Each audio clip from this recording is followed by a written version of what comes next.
আসসালামু আলাইকুম। এনটিআরসিএ নিবন্ধন পরীক্ষায় চাকরি পাওয়ার মূল মন্ত্র হচ্ছে রিটেন পরীক্ষায় সর্বোচ্চ নাম্বার নিশ্চিত করা।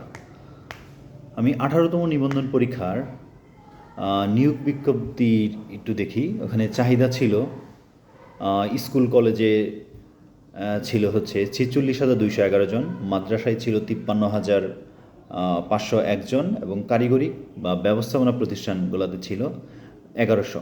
প্রায় ষষ্ঠ নিয়োগ বিজ্ঞপ্তি ছিল 1,08,22 জন এবং সেখানে পিলি পরীক্ষা দিয়েছে 18.5 লক্ষ।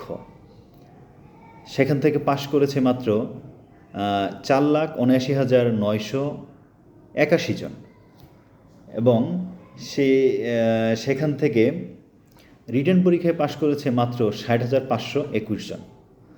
এই 60,521 জন থেকেও দেখা যাবে যে 10 থেকে 15,000 তারা বয়সজনিত কারণে বা অন্য জায়গায় চাকরি হওয়ার কারণে তারা এখানে জয়েন করবে না বা এখানে তারা শিক্ষা প্রতিষ্ঠানে আবেদন করবে না।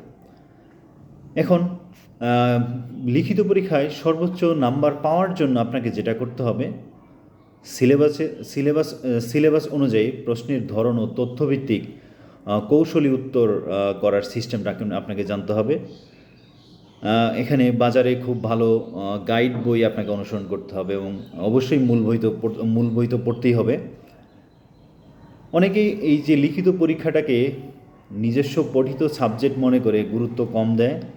দেখা যায় 1-1.5 মাসের একটা প্রিপারেশন নিয়ে পরীক্ষার হলে যায়, ফলে দেখা যায় কাঙ্ক্ষিত নাম্বারটা পায় না। রিটেনে পাশ করে কিন্তু নাম্বার অনেক কম হওয়ার কারণে সে যে সমস্যাটা হয়, আপনার পছন্দ অনুযায়ী যে প্রতিষ্ঠানে আপনি আবেদন করবেন, দেখা যাবে সেই প্রতিষ্ঠানে অনেকেই আবেদন করবে, ফলে দেখা যাবে আপনার কম নাম্বারের কারণে সেই প্রতিষ্ঠানে আপনি যোগদান করতে পারবেন না। এটা হচ্ছে মূল কারণ। আমরা দেখব যে 19তম নিবন্ধনেও কিন্তু দেখা যাবে প্রায় 1 লক্ষ প্লাস মাইনাস একটা চাহিদা আসবে। আপনারা রিটেন পরীক্ষায় সর্বোচ্চ নাম্বারটা আপনাকে নিশ্চিত করতে হবে চাকরি পাওয়ার জন্য। পিলি পরীক্ষা যখন দিবেন বা পিলি পরীক্ষার শুরু থেকে পিলি প্রিপারেশন নেবেন, সাথে আপনারা রিটেন প্রিপারেশনটা নিলেই ভালো হয়। অনেকেরই দেখা যায় যে পিলি পরীক্ষা দিলেই পাশ করে, কারণ তুলনামূলক সহজ হয়। এবং আমি আবারও বলতেছি যে আপনাকে চাকরি নিশ্চিত করার জন্য রিটেন পরীক্ষাটা একটা গোছানো প্রিপারেশন বা একটা সময় নিয়ে প্রিপারেশন না নিলে আপনার চাকরি হবে না। আমি আশা করি আপনাদের একটা কর্মের ব্যবস্থা হোক, সেই প্রত্যাশাই শেষ করছি। আসসালামু আলাইকুম।